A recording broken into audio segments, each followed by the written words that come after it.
झाकून घेतला. दुर्योधन गेले, आईनं सर्वांगावर नजर टाकली, परंतु कटिभाग घातल्या असल्यामुळे भीमानं बरोबर डाव साधला आणि त्याचा तिथे मृत्यू झालाय. परंतु मला काय म्हणायचंय की दृष्टीमध्ये इतकी ताकद असते. आईचे रागावलेले डोळे मुलांना बरोबर वळणाला आणतात.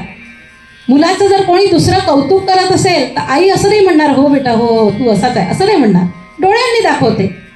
आणि हेही सांगते आई की बस झालं कौतुक, जास्त चढू नको, हे सुद्धा डोळ्यांवर असते. डोळ्यांची भाषा ज्यांना कळली ते मुलांना कळते बरोबर, आपल्यालाही कळते डोळ्यांची भाषा.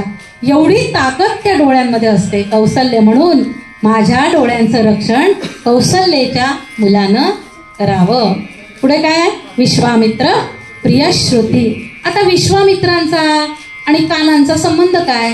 विश्वामित्रांना प्रिय असलेल्या श्रीरामचंद्रांनी माझ्या कानाचं रक्षण करावं, संबंधच काय? पण संबंध असा आहे की विश्वामित्र दशरथांना त्यांची 2 पुत्र मागण्यासाठी आले होते. का? ज्येष्ठ तुझा पुत्र मला देई दशरथा, यज्ञ रक्षणास योग्य तोची सर्वथा.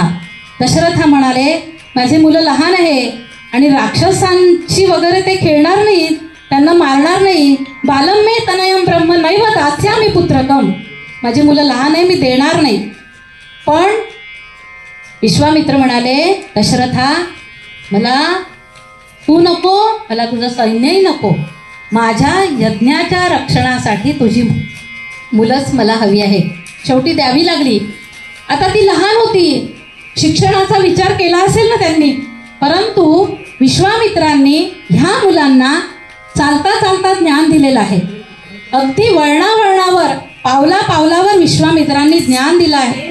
रामचंद्रांनी ते ग्रहण केलेलं आहे, ऐकलं आहे, कानांनी ऐकलं आहे आणि अंतरंगात ठेवलेलं आहे, मनामध्ये मेंदूमध्ये साठवून घेतलेलं आहे.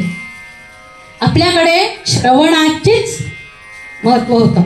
भारतीय संस्कृतीमध्ये श्रवणाचं महत्त्व आहे. आणि जो बुद्धिमान मनुष्य असतो ना त्याला बहुश्रुत म्हणतात. बहुश्रुत म्हणजे खूप ऐकून ऐकून ऐकून तो खूप बुद्धिमान झालेला असतो, म्हणून बहुश्रुत म्हणतात. आणि इंग्रजीमध्ये वेल रीड, तिकडे वाचनाचं महत्त्व आहे.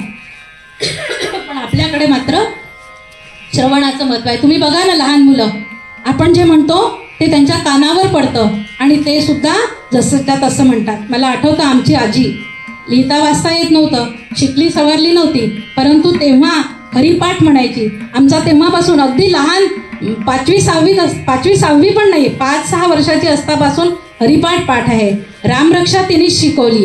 रामचरित मानसमधले हे जे दोहे आपण म्हणतो हे दोहे सुद्धा अगदी घडाखडा म्हणायची. हो, इतकं तिचं वाचन नव्हतं, परंतु वाचन असल्यासारखं लोकांना वाटायचं.